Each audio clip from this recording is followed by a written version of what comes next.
বন্ধুরা, আজকে তোমাদের জন্য একটি মজাদার গল্প নিয়ে হাজির হলাম। আশা করি গল্পটি শুনলে তোমাদের বন্দুক দাঁড়িয়ে ঝড়ের গতিতে চলতে শুরু করবে। তবে বন্ধুরা, তোমাদের নিকট আমার একটি ছোট্ট অনুরোধ। তোমরা দয়া করে আমার চ্যানেলটিকে সাবস্ক্রাইব করে আমাকে সাপোর্ট করবা। তাহলে চলুন বন্ধুরা, গল্পটি শুরু করি। সে চোখ বন্ধ করে আমার নাম নিচ্ছে আর নিজের সাথে কি যেন করছে। দরজা খোলার শব্দে সে চমকে উঠল আর দ্রুত নিজের সব ঠিক করে নিল। আমি তাকে নিয়ে ড্রয়িং রুমে চলে গেলাম আর আমি বললাম, কাজটা সম্পূর্ণ হয়েছে। সে বলল, কোনটা? আমি বললাম, যে কাজ করতে গেছিলে, ভয় পেও না বলো। সে বলল, হয় নাই। আমি বললাম, আসো এখানে, আমি কাজটা শেষ করে দিচ্ছি। হ্যালো ফ্রেন্ডস, কেমন আছো সবাই? আমি সেলিনা। আমি অনেক সুন্দরী ছিলাম। আমার বয়স 23 বছর। আমি এবং আমার স্বামী শহরে বসবাস করছি। আমাদের সাথে আর কেউ নেই বাসায়।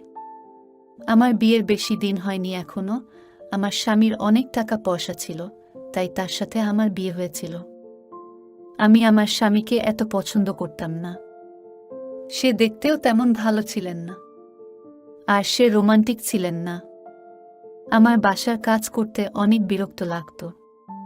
তাই একদিন আমার স্বামী বাসার কাজ করার জন্য একটি ছেলে নিয়ে আসে। ছেলেটি প্রায় আমার বয়সের হবে এবং সুন্দর ছিল।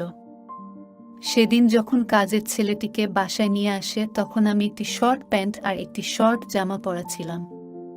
কারণ বাসায় কেউ না থাকার কারণে আমি সব সময় এসব পরে থাকি। যখন ছেলেটিকে নিয়ে আসে, সে আমাকে দেখে হা করে থাকে এবং আমিও তার দিকে তাকিয়ে থাকি। একটু পরেই আমি দৌড়ে গিয়ে জামা চেঞ্জ করে আসি।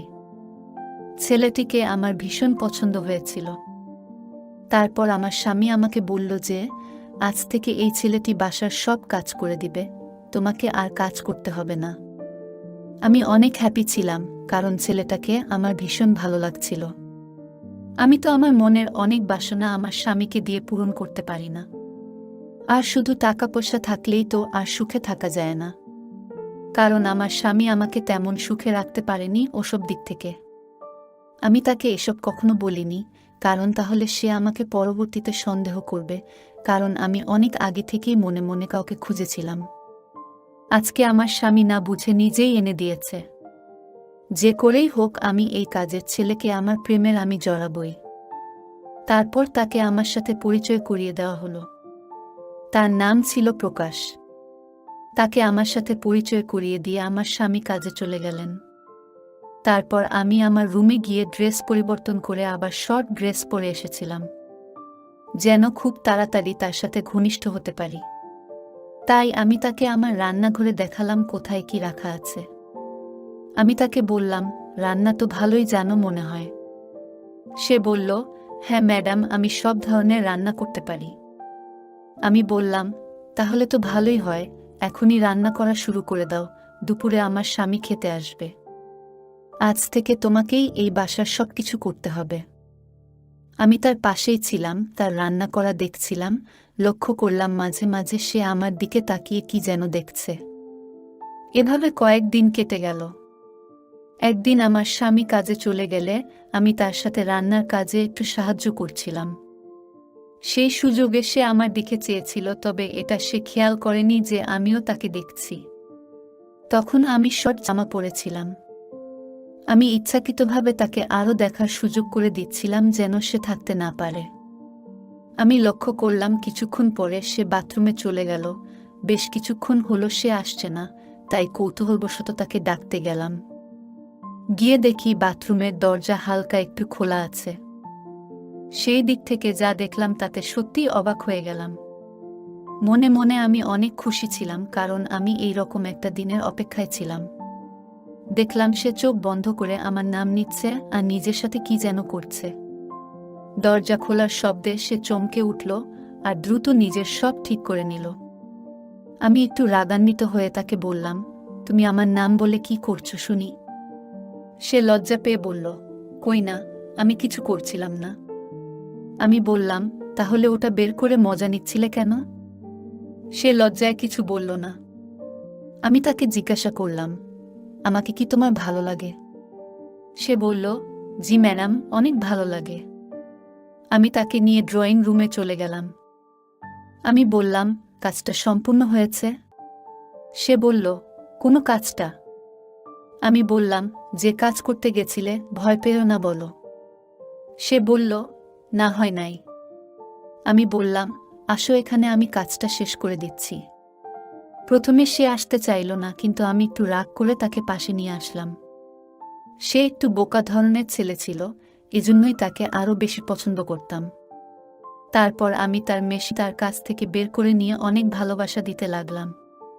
আমি তারটা দেখে অনেক খুশি ছিলাম, কারণ সেটা আমার স্বামীরটা থেকে অনেক ভালো দেখাচ্ছিল। আমার এইরকম করা দেখে সে বলল, আমার বিশ্বাস হচ্ছে না যে আমি আসলেই আপনাকে এত কাছে পাব। আমি বললাম, তাহলে বলো দেখি, সত্যি কি আমাকে ভালো লাগে?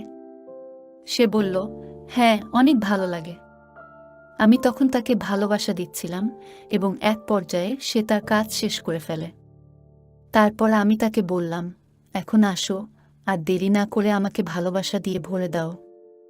সে আর দেরি না করে আমাকে তার সকল ভালোবাসা দিতে শুরু করল। আমার এত ভালো লাগছিল যে তা বলার মতো না।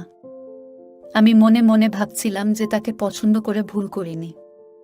সে আমাকে আসলেই অনেক ভালোবাসে, তা তার ভালোবাসা দেওয়ার ধরনেই বুঝতে পারলাম। কিছুক্ষণ পর আমি তাকে বললাম, এখন আসল কাজটা করে ফেলো। সে দেরি না করে তার আসল কাজটা শুরু করল। আমার এত ভালো লাগছিল যে তা ভাষায় প্রকাশ করতে পারবো না। এভাবে অনেকক্ষণ ভালোবাসা দিয়ে আমার অপূর্ণ জীবনটাকে সে পূর্ণ করে দিল। কিছুক্ষণ পর আমি তাকে বললাম, এখন আর কিছু হবে না, কারণ তোমার স্যার একটু পরে চলে আসবে। তুমি গিয়ে রান্না শেষ করো, যা হবে পরে দেখা যাবে। আমরা তখন অনেক আনন্দ করছিলাম। তারপর সে রান্না করতে চলে গেল। আমি মনে মনে অনেক খুশি ছিলাম যে এতদিনের অপেক্ষা আজ শেষ হলো। এখন একে দিয়েই প্রতিদিন আমার প্রয়োজন মেটাবো, পরে যা হবে দেখা যাবে।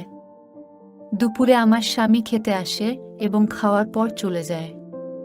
তারপর আমি আর প্রকাশ আবার ভালোবাসায় মেতে উঠি। এভাবেই আমি এখন তার সাথে সময় কাটাতে থাকি, আর এভাবেই আমাদের সম্পর্ক চলতে থাকে। প্রকাশ এখনো আমাদের বাসায় কাজ করে এবং আমাদের সাথেই থাকে, কারণ তার পরিবার বলতে কেউ নেই। যখন আমরা আমাদের দেশের বাড়িতে যাই তখনও তাকে সঙ্গে নিয়েই যাই। সে আমাকে অনেক ভালোবাসে, আমিও তাকে অনেক ভালোবাসি। তবে আমরা এমনভাবে থাকি যেন কেউ কখনো কিছু বুঝতে না পারে। এভাবেই আমি দিন দিন তার সাথে সময় কাটাতে থাকি। বন্ধুরা, তারপর থেকেই দাদার আর আমাদের সংসার খুব ভালো করে চলতে শুরু করে। বন্ধুরা, ভিডিওটি ভালো লাগলে একটি লাইক দিন। আর তোমরা যদি এরকম ধরনের গল্প শুনতে চাও, তাহলে দয়া করে আমার চ্যানেলটিকে সাবস্ক্রাইব করো। সবাইকে ধন্যবাদ।